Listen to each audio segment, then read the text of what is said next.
ভাইয়া আমার, আখিরাত তো অনেকগুলো ঘাটি। এক নম্বরে হচ্ছে জান কবজ হওয়া, মৃত্যু, এরপরে কবর, এরপরে হাসরের মাঠ, এরপরে মিজান, এরপরে ফুলসিরাত, এরপরে জান্নাত জাহান্নাম, এবং এক একটা হাজার হাজার বছরের লম্বা ঘাটি। বন্ধু আমার, শুধুমাত্র কসম আল্লাহর, কোন ব্যক্তি যদি বেঈমান, কাফের, মুশরিক, নাফরমান, পাপী জিন্দিগি নিয়া মৃত্যু পর্যন্ত পৌঁছে, খোদার কসম শুধু মৃত্যুর যন্ত্রণা, শুধু জান কবজের যন্ত্রণা, আল্লাহর কসম এটুকুই সহ্য করার ক্ষমতা তার থাকবে না। এই জান কবজের যন্ত্রণার সামনে তার 60 বছরের দুনিয়া যা ভোগ করছিল, মজা করছিল, 1 সেকেন্ডে ভুলে যাবে।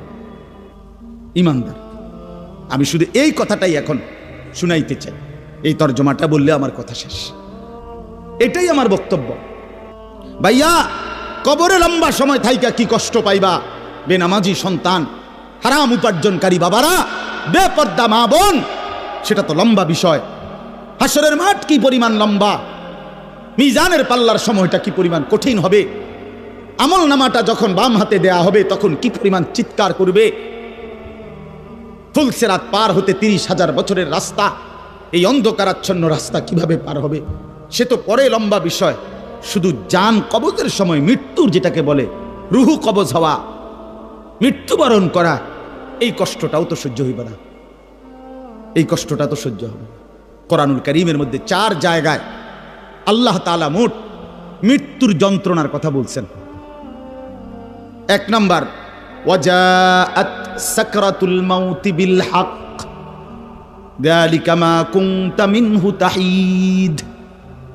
রব্বুল আলামিন বলেন, বান্দা শুনে নাও, সত্য সত্যই মৃত্যুর যন্ত্রণা আসবে। সাকরাতুল মাউত বলে এটাকে। মৃত্যুর যন্ত্রণা মানে এই জান কবজের সময়, রুহু কবজের সময়ের যন্ত্রণা, মৃত্যুর সময়ের যন্ত্রণা। কোরআনুল কারীমের মধ্যে আল্লাহ বলেন, ওয়ালাউ তারা ইযিয যালিমুনা ফি গামারাতিল মাউত।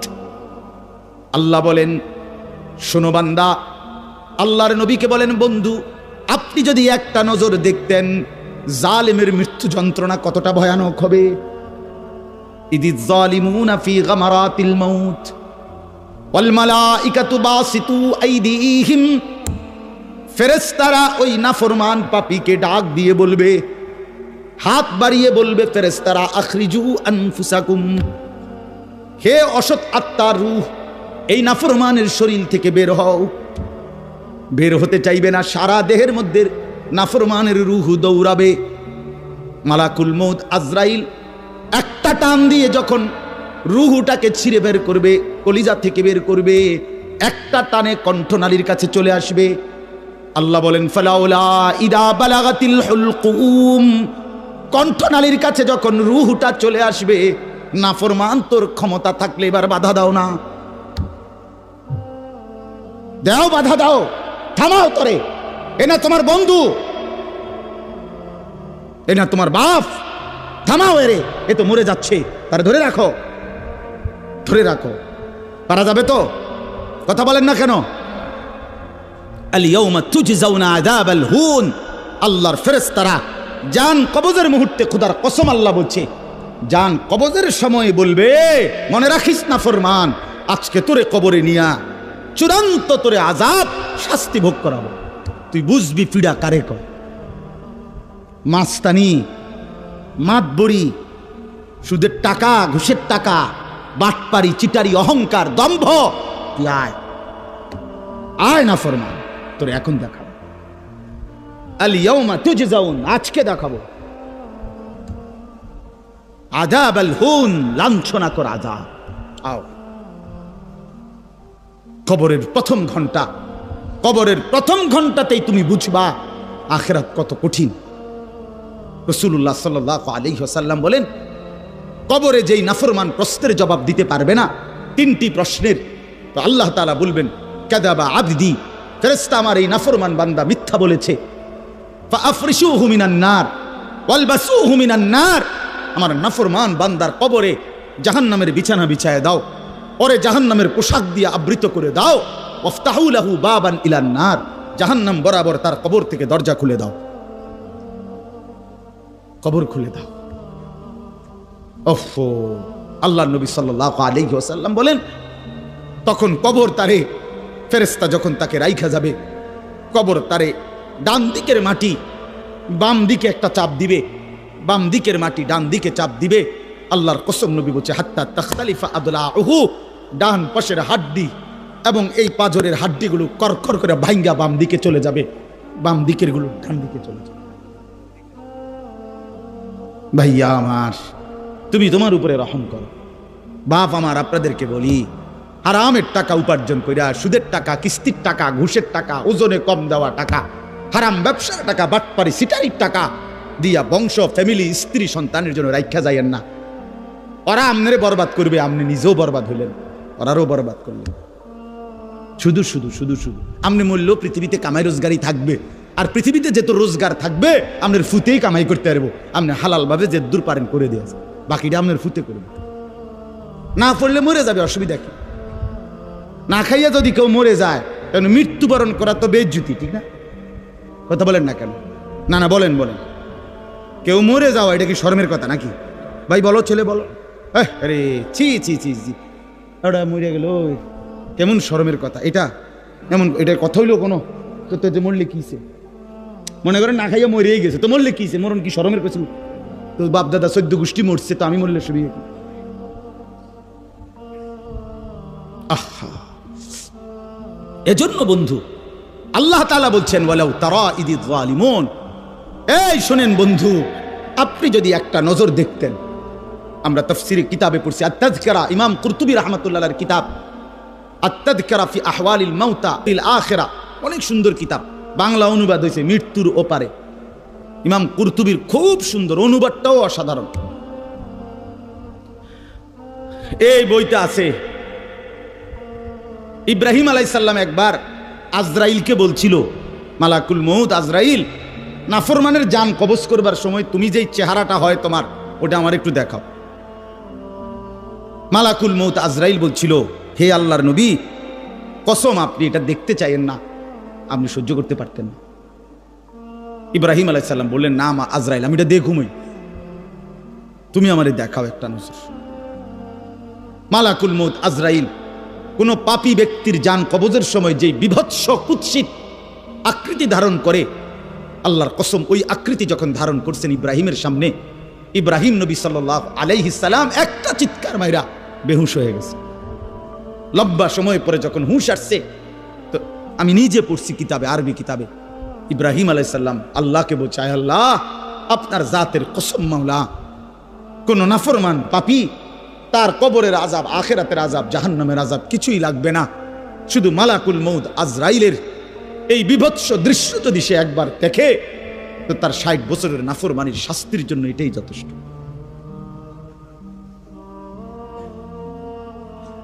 হ্যাঁ, আখরিজু আনফুসাকুম, এখানেও আল্লাহ তাআলা এই কথাটা বলছে, ফালাউলা কাল্লা ইদা বালাগাতিত তারাকিয়া। আল্লাহ তাআলা বলেন, কখনোই না বান্দা, অর্থাৎ কোনোভাবেই থামাইতে পারবে না, ইদা বালাগাতিত তারাকিয়া, প্রাণ যখন, রূহ যখন কলিজা থেকে ছিঁড়ে ফেরেশতা মালাকুল মউত টান মারবে, যখন কণ্ঠনালীতে পৌঁছে যাবে, তখন আর কোনো নাফরমান, কোনো তওবা, কোনো ইস্তিগফার, কোনো চিৎকার, কোনো ঝাড়, কোনো ফুক, কোনো ডাক্তার, কোনো কবিরাজ, কোনো বৈদ্য, কোনো কিছু দিয়েই আর নিজেকে ফেরাইতে পারবে না। ইদা বালাগাতিত তারাকিয়া, যখন কণ্ঠনালীর মধ্যে ফেরেশতা টান দিয়ে বের করে ফেলবে রূহ, কলিজা থেকে, কলব থেকে রূহকে টেনে ধরবে, যখন কণ্ঠনালীতে চলে আসবে, ওয়াকিলা মান রাক, আশপাশের সকলেই তখন বলবে, এই ব্যক্তি যে ছটফট করতেছে তারে এখন কোন কবিরাজ দিয়া ঝাড়াবে? সবাই ডাক্তার, কবিরাজ, বৈদ্য, ওজা খুঁজবে, দেখো না কার কে পরিচিত আছে, ডাকো, আরে বাঁচাইবার চেষ্টা করো। ওয়ান্না আন্নাহুল ফিরাক, আল্লাহ বলে কিন্তু ওই ব্যক্তি ঠিকই বুঝে ফেলেছে, আজকে তাকে নিশ্চিত এই পৃথিবী থেকে বিচ্ছিন্ন হতে হবে। আত্মীয় স্বজন তারা যদিও ডাক্তার কবিরাজের জন্য চিল্লাচিল্লি করছে, কিন্তু লোকটা নিজেই বুঝে ফেলবে আন্নাহুল ফিরাক, তাকে এখন এই দুনিয়ার মায়া থেকে বিচ্ছিন্ন হইতেই হবে। কারণ মালাকুল মউত তো রূহটা ছিঁড়া ফেলছে, কলিজা থেকে টান দিয়া ফেলছে, আর তো ফেরত যাবে না, আর তো ফেরত যাবে না। ইন্নাল্লাহা ইয়াকবালু তাওবাতাল আবদি মা লাম ইউগারগির। নবী সাল্লাল্লাহু আলাইহি ওয়াসাল্লাম বলেন, নিশ্চয়ই আল্লাহ তাআলা বান্দার তওবা কবুল করেন যতক্ষণ পর্যন্ত না মৃত্যুর গড়গড়া শুরু হয়, ওর আগ পর্যন্ত। ফেরেশতা টান দিলে মৃত্যুর যখন গড়গড়া শুরু হয়, তখন যদি কোনো বান্দা তওবা করে, আল্লাহ তাআলা সেই তওবা কবুল করে না। এবার দম টানে, একেবারে সোজা হইয়া গেছে। এই সময় হুজুর আনছে 200 টাকা দিয়া, হুজুর আব্বারে গুদুর বেহেস্ত বুঝ কইরা দেন, তোবা ভরাইয়া দেন, তোবা। এই সারা জিন্দিগির সিটারি বাটফারির তোবাটা এই 200 টাকা দিয়া আব্বারে মিল কইরা দেন। হ্যাঁ, বেহেস্ত দিয়ে দিব। বেহেস্ত হুজুরের আব্বার সম্পত্তি। হ্যাঁ, কথা বলেন না কেন? বেহেস্ত হুজুরের বাপের সম্পত্তি। এটা তো এটা কি ধরনের তওবা? কিসের তওবা এটা? এই ব্যাটার তো কোনো এহসাসে নাই। আরে বোঝেন নাই আমার কথা? তার তো কোনো অনুভূতিই নাই, হে তো লড়েও না, বুঝেও না, হে তো জানে না কিসের করছে, কি করতেছে। আল্লাহ তাআলা বলছে, ওয়াল্লাযীনা ইযা ফাআলু ফাহিশাতান আও যালামু আনফুসাহুম যাকারুল্লাহ ফাস্তাগফারু লিযুনুবিহিম। আল্লাহ বলছে, আমার বান্দা যত বড় নাফরমানি করুক, করতে করতে যদি বড় থেকে বড় জুলুমও করে, কিন্তু তৎক্ষণাৎ যদি আমি আল্লাহকে স্মরণ করে আর আমার কাছে 2 হাত তুলে মাফ চায়, পিছনের গুনাহ যদি ছেড়ে দেয়, আর করবে না যদি ওয়াদা দেয়, খোদার কসম কোরআনে আছে, আল্লাহ বলেন, বান্দা আমি পুরাপুরি 100% মাগফিরাত দিয়ে দেব, পুরা মাফ। উলাইকা জাযাউহুম মাগফিরাতুম মির রাব্বিহিম। যখন তোমার বুঝ ছিল তখনই তুমি তওবা করছিলা, ঠিক আছে, কিন্তু যখন মৃত্যুর যন্ত্রণা শুরু হয়ে যায় তখন আর তওবা কবুল হয় না। ওয়ালাইসাতিত তাওবাতু লিল্লাযীনা ইয়ামালুনাস সাইয়্যাত হাত্তা ইযা জাআ আহাদাহুমুল মাউত ক্বালা ইন্নী তুবতুল আন।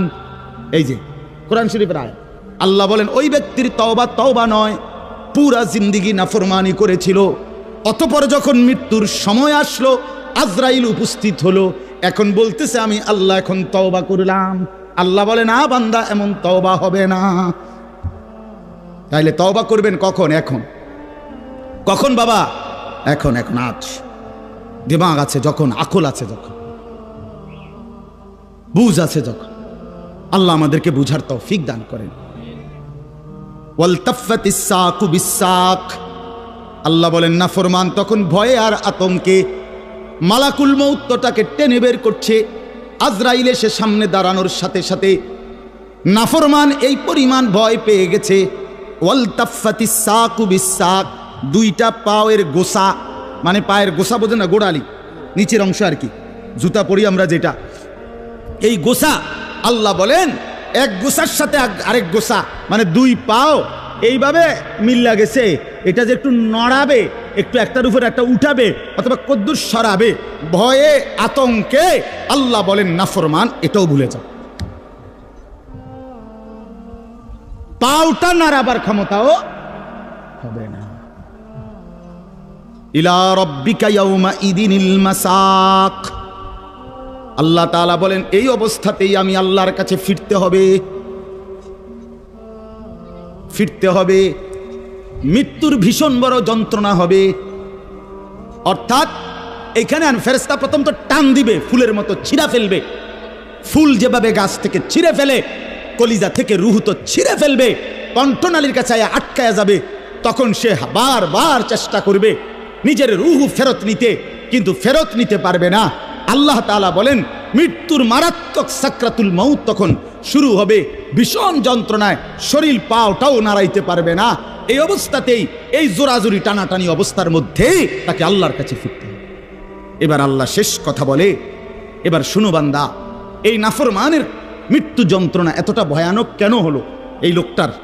আল্লাহ তাআলা বলেন, ফালা, ওই ভাই ছেলেরা শোনো, ভাই আবার শোনো, যা এই ধমকাইছি, খোদার কসম দুশ্মনী নিয়ে ধমকাই নাই, তোমার সাথে কোনো বিদ্বেষ নিয়ে ধমকাই নাই, কলিজা ভরা এটুকু ফিকির নিয়েই বলি যে এক ছেলে বদলে যাক, একটা নওজোয়ান বদলে যাক, সারা দিনের চিৎকার চেঁচামেচির দ্বারা, এই দিবানিশির এই বলার দ্বারা যদি একটি বাচ্চাও, একটা ছেলেও, একটা কিশোর, একটা যুবক, একটা তরুণ, একটি মুসলমানের মা মেয়ে যদি বদলায়, হতে পারে ওই একজনের উসিলা আল্লাহ আমাদেরকে মাফ করে দিবে। এই আশায় ভাইয়া, এই আশায় যুবক ভাইয়া, তোমরা ইসলামের দিকে ফেরা দরকার, তোমরা আল্লাহর দিকে ফেরা দরকার। চারিদিকে সারা পৃথিবী জুড়ে সমস্ত ষড়যন্ত্র ইসলামের বিরুদ্ধে, মুসলমানের বিরুদ্ধে। তোমরা দেখছো ভাইয়া, গাজার মধ্যে মুসলমানের রক্তে ভাসতেছে, ফিলিস্তিনে মুসলমানের রক্তে ভাসছে, আজ আবার লেবাননে মুসলমানের রক্তে জমিন ভেসে গেছে। এত রক্ত প্রতিদিন মুসলমানের ঝরছে, এরপরও কেমনে নামাজ না পইরা থাকো, এরপরও কেমনে দুশ্মনের মতো চলাফেরা করো, কার মতো চুল সাজাইলা, কার মতো জামা পরলা, কার মতো নিজেকে পরিচয় দিলা, যেই বেঈমানদের সাথে তোমার চুল, জামা, শরীর, প্যান্ট, কথাবার্তা মিলাইছো, খোদার কসম ওরা তো প্রতিদিন মুসলমানের রক্তে জমিন ভাসায় দিচ্ছে, প্রতিদিন ভাসায় দিচ্ছে। এটা তো ভাবা উচিত, ভাবা উচিত। সারা দেশে, আমার এই ছোট্ট বাংলাদেশেও কি পরিমাণ ইসলাম এবং মুসলমানদের বিরুদ্ধে ষড়যন্ত্র। আমি গত আগস্ট মাসে উত্তরবঙ্গ ছিলাম, 40 দিন দাওয়াত তাবলীগের সফরে, আল্লাহর রাস্তায় মেহনতে 40 দিন এক চিল্লা সফরে ছিলাম। জুলাই মাসের 31 তারিখ থেকে সেপ্টেম্বরের 9 তারিখ পর্যন্ত। তো ওইখানে দেখছি আমি 10টা উপজেলায় অসংখ্য খ্রিস্টানদের গির্জা, যেখানে প্রতিদিন, কসম আল্লাহর, প্রতিদিন খ্রিস্টানরা, এই ইউরোপ থেকে আসা খ্রিস্ট ধর্মের অনুসারীরা, তারা আমাদের এই বাংলাদেশে, উত্তরবঙ্গে প্রতিদিন আমাদের সমাজে, মুসলমানের সমাজে খ্রিস্ট ধর্ম প্রচার করে 1জন 2জন করে মুসলমানকে খ্রিস্টান বানাচ্ছে। আমি নিজ চোখে দেখছি, কমপক্ষে 50টা গির্জা দেখছি একটি জেলার মধ্যে। 40 দিন 26 জন সাথী দাওয়াত ও তাবলীগের নিসবতে রাত দিন আলহামদুলিল্লাহ আল্লাহ করাইছে, মেহনত করছে। 16 জন আলেম ছিল আমাদের জামাতে। 40 দিন পরে আলহামদুলিল্লাহ কাকরাইলে যখন আমরা, এই দিনাজপুরে এক জেলা থেকে জামাত বের হইছে, আল্লাহই করাইছেন, আল্লাহর দয়া। পরবর্তীতে আমাদের এই জামাত আমরা নিয়ে আসছি, 40 দিনের জন্য আবার বের হইছে। শুধু দিনাজপুরের আমরা যেটুকু অঞ্চলে মেহনত করছি, ওই থেকে 950 মানুষ, 63টা জামাত, আলহামদুলিল্লাহ আল্লাহ করাইছে, আল্লাহ করাইছে। তো এজন্য বললাম, প্রতিনিয়ত আমাদের পার্বত্য চট্টগ্রামের হালাত খবর নেন, কি হচ্ছে। একদিন ঘুম থেকে শুনবেন উঠে, পার্বত্য চট্টগ্রাম আর আমাদের কাছে নাই। গোটা বাংলাদেশে, পুরা বাংলাদেশ যত বর্গ মাইল, এর 3 ভাগের 1 ভাগ হলো পার্বত্য চট্টগ্রামের 3টা জেলা। বুঝেন নাই কথাটা আমার? সারা বাংলাদেশের আয়তন যে দূর, এটা যদি 3 ভাগ করে, শুধু 3 জেলা, রাঙ্গামাটি, খাগড়াছড়ি, বান্দরবন, পার্বত্য চট্টগ্রামের এই 3 জেলাই 1/3 বাংলাদেশে। বুঝেন হিসাব? হ্যাঁ, পুরা উত্তরবঙ্গ প্রতিদিন কাফের কাদিয়ানি, প্রত্যেক দিন তারা মুসলমানদেরকে কাদিয়ানিতে বানানোর জন্য তাদের কার্যক্রম করছে, অসংখ্য মানুষ। অথচ সারা পৃথিবীর মুসলমানের কাছে, ওলামায়ে কেরামের কাছে, সারা পৃথিবীর মুসলমানের কাছে একথা স্পষ্ট, অকাট্য, যে কাদিয়ানিরা 100 কাফের, 100 কাফের, 100 কাফের, 100% কাফের। কাদিয়ানি একটি ভিন্ন ধর্ম, ইসলাম একটি ভিন্ন ধর্ম। ইসলাম এবং কাদিয়ানিয়াত এক ধর্ম হইতে পারে না, এক ধর্ম হইতে পারে। প্রকাশ্য কাফের, প্রকাশ্য কাফের। জানো না মিয়া, এই বেঈমানরা নিজেদেরকে আহমদিয়া মুসলিম বলে। কিসের আহমদিয়া মুসলিম? কি বেটা, মুসলমান তো মুসলমান। কোরআনে আল্লাহ বলছেন, হুয়া সাম্মাকুমুল মুসলিমিন। আল্লাহ তাআলা বলছে, তোমাদের নাম তোমাদের পিতা ইব্রাহিম রেখেছেন মুসলমান। আবার আহমদিয়া মুসলমান কিতা? আলগা শব্দ লাগালে কেন? মুসলমান তো মুসলমানই, এটার লগে আবার আলগা টাইটেল লাগানোর কি দরকার আছে? সাদা মুসলমান, কালা মুসলমান, হ্যাঁ চিটেঙ্গা মুসলমান, এটা কিতা? এটা কোনো দরকার আসেনি? আপনি বলেন না, মুসলমান তো মুসলমান। ওয়ামান আহসানু কাওলাম মিম্মান দাআ ইলাল্লাহ ওয়া আমিলা সালিহান ওয়া ক্বালা ইন্নানী মিনাল মুসলিমিন। এই যে আল্লাহ বলছে সর্বোত্তম মানুষ, সর্বশ্রেষ্ঠ মানুষ হলো তিন ব্যক্তি। এক নম্বরে যে মানুষকে আল্লাহর দিকে ডাকে, দুই নম্বরে যে যাবতীয় নেক আমল করে, তিন নম্বরে সর্বদাই যে নিজেকে মুসলমান পরিচয় দেয়। কি পরিচয় দেয়? আমি মুসলমান, নাকি আমি ঢাকাইয়া মুসলমান, আমি মুসলমান, খাস খালাস। আল্লাহ আমাদেরকে মাফ করে দেন। আমার ভাই, আমার ছেলেরা, আমার নওজোয়ানরা, ফেরা দরকার। ইসলামের জন্য জান বাজি না রাখলে, আল্লাহর দ্বীনের জন্য আমরা ফিকির না করলে, নিজের ইমান, নিজের ইসলাম, নিজের আমল, নিজের আখলাক সুন্দর না করলে ভাইয়া পারতা না। স্লোগান দেওয়া আর জীবন দেওয়া এক কথা না। স্লোগান দেওয়া সহজ ভাইয়া, তো দুশ্মনের মোকাবেলায় দাঁড়ানো কঠিন কঠিন। এই জন্য ভাই, নিজের কলিজার ভিতরে যদি ইমান না থাকে, আখিরাতের ফিকির না থাকে, কপালে যদি সেজদা না থাকে, তুমি কাফেরের মোকাবেলায় দাঁড়াইতে পারত না, মাহাদির পক্ষে থাকতে পারত না, দাজ্জালের বিরুদ্ধে লড়তে পারত না। আল্লাহ আমাদের প্রত্যেকটা যুবককে মাহাদির সৈনিক বানিয়ে দেন। শেষ কথা হলো এটাই বলতেছিলাম, কেন মৃত্যু যন্ত্রণা হবে, জান কবজের কষ্ট হবে কার? আল্লাহ বলেন কেন? এই ফালা সাদ্দাকা ওয়ালা সাল্লা। আল্লাহ বলেন কারণ হলো সে আমি আল্লাহর কথায় বিশ্বাস করে নাই, আমি আল্লাহর উপরে বিশ্বাস করে নাই, এবং ওয়ালা সাল্লা, 5 ওয়াক্ত নামাজ আদায় করে নাই। এজন্য ভাইয়া, যার ঈমান নাই তার মৃত্যু যন্ত্রণা হবে, যার নামাজ নাই আল্লাহ বলছে সে ভীষণ কষ্ট পাবে মৃত্যুর সময়, আর বাকিটা তো আছে। ওয়ালাকিন কাযযাবা ওয়া তাওয়াল্লা, বরং সে আমি আল্লাহর উপরে মিথ্যা আরোপ করেছে, ঈমান আনে নাই। ওয়া তাওয়াল্লা, আমার প্রতিটা হুকুম থেকে মুখ ফিরাইয়া নিছে।